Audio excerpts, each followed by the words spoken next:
Alright, what's up guys? This is a quick video on quizzes. Specifically, I want to tackle 3 different things on here. That is how to take the quiz, how to study for the quiz, and then a little bit about how the quiz is graded.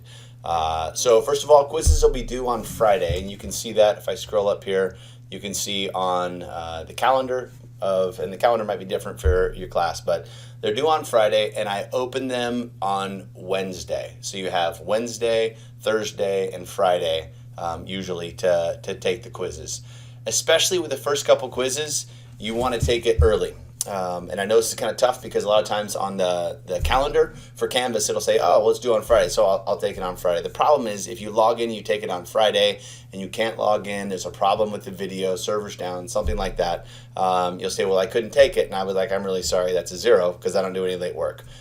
So take it Wednesday or Thursday, at least the first time, to where you can kind of get the knack and all the software and the hardware interface, all that kind of stuff works out.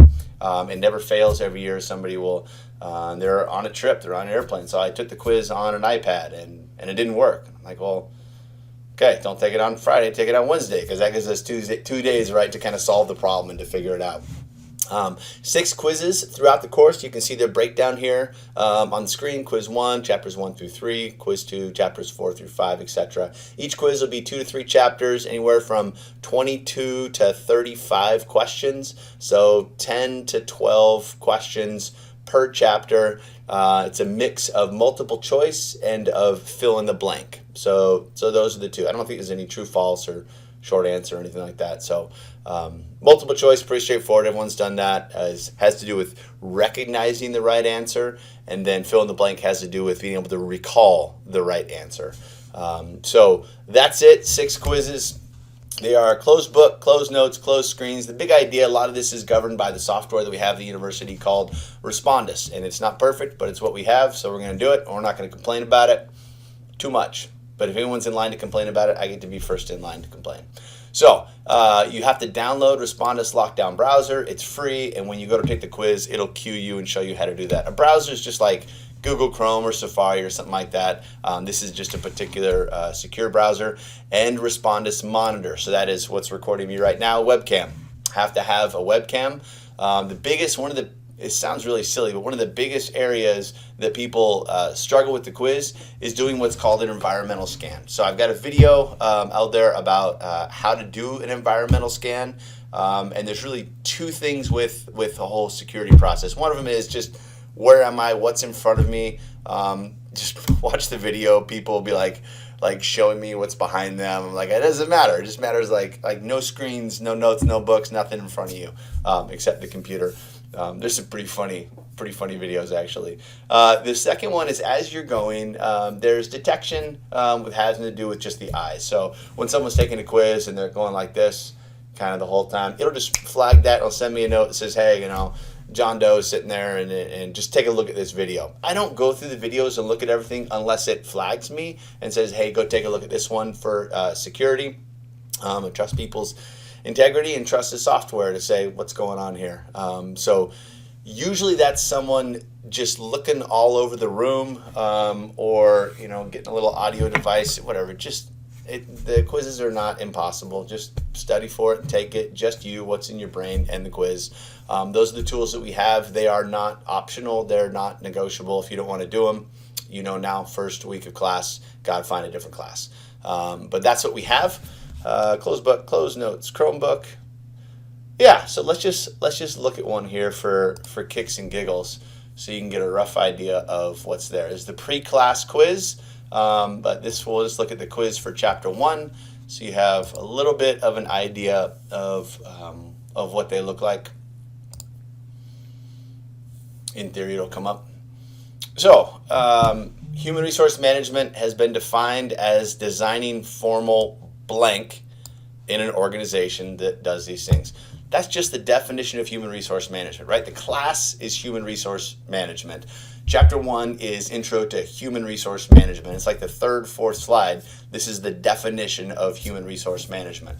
It's laid out right there, and there's one important word missing. That word is systems. Just design formal systems. So this is a fill in the blank, right? So there's no multiple choice. You have to go, okay, what's be able to recall the right answer. I'll scroll down.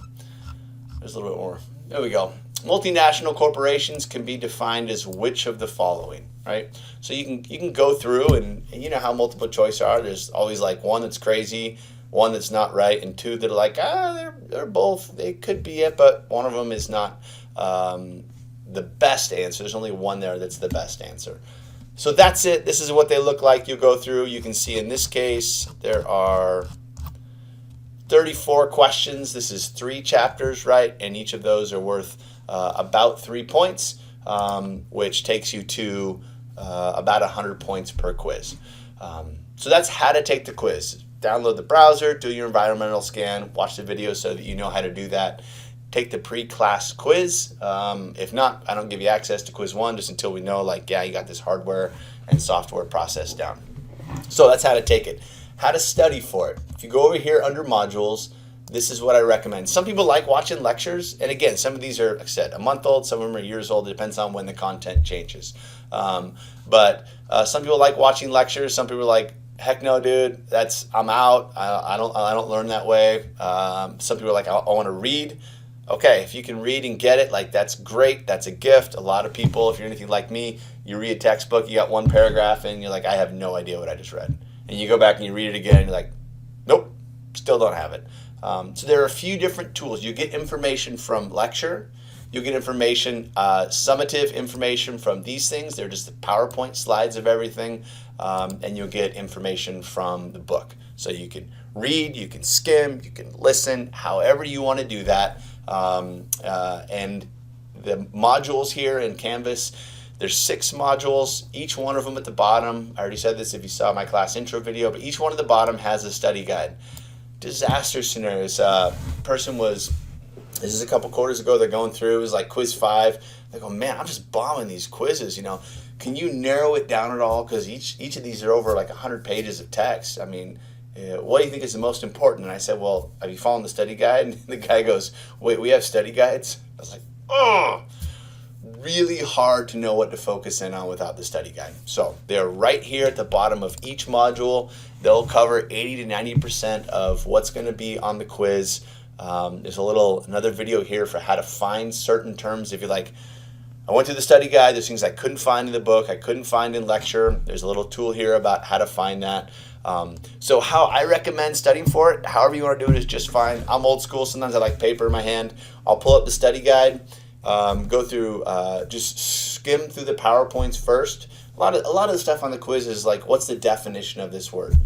You don't have to listen to a 30-minute lecture for that. There's a word that I think is important that I want it to be in your vernacular. I want you to understand its context and how to use it. It's an important term for HR. Great. You're going to find that on a PowerPoint slide somewhere. After that, basically what you're doing is from that study guide, you're filling it out to make sure that you understand everything in that study guide. That's what I recommend doing first, followed by the lectures. And then that will help inform the context of each one of those topics on the study guide.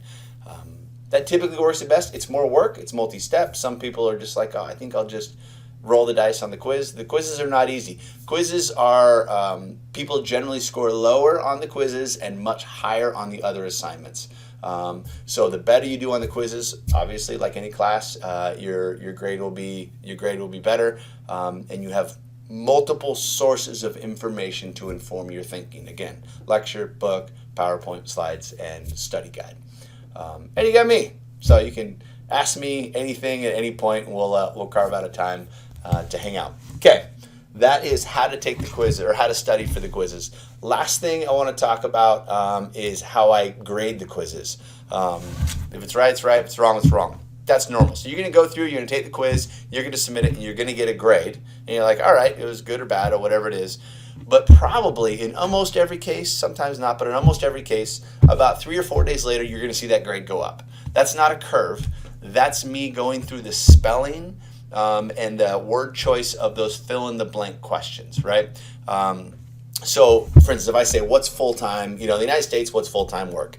And if you write 40 hours, F-O-R-T-Y, and you spell hours, H-O-U-R-S, right? That's correct. If you put in 40, that's correct. If you put in 40 HRS, that's correct, right? So So you may get something initially marked wrong on the quiz because there's only so many times I can code that question for 40 hours. Or maybe you can't spell and you write in the number 4 and then D and then OURS. Well, go take English 101, but that's 40 hours, and that's the right answer. So all that to say, I go through every single quiz at the end, and I check multiple, or the fill-in-the-blank questions to make sure you're getting all the credit that you need. So if you see that bump and you go, oh, I thought I got some right or whatever, no problem. Jump on Zoom, and I'll show you, and we'll go through it. It's not a big deal. But after you take the quiz, give me a few days so I can go back, right, because there's a bunch of people in the class, go back and grade everyone's quiz, and then so later on that week I'm happy to jump on. So the reason I bring that up is some people submit a quiz and they're like, oh my gosh, I got a 70, like I want to meet the professor right now. And then I'm like, all right, give me a minute, and then I go through and I got a 93, I don't want to meet with the professor anymore. That happens. Just give me some time to go through it. That's how I grade them. Once they're in, they're in. Very important to know that I drop, this is in there, hopefully you got this from going through the syllabus, I drop your lowest quiz. That helps a lot on grades because most of the time the lowest quiz score is a 0. Somebody didn't do well on the environmental exam, or there's evidence that they're cheating, and they're like, even though I wasn't. Or more likely, I was at work, I got in a car accident, I was in the hospital, I had to, whatever. Life happens. Like, I totally get that, and that's why I dropped the lowest quiz. You don't need to say, hey, I had this appointment come up, so I couldn't take the quiz. Don't give me a doctor's note, don't give me a lawyer's note, I don't need any notes. It's not going to hurt you. You get a quiz drop.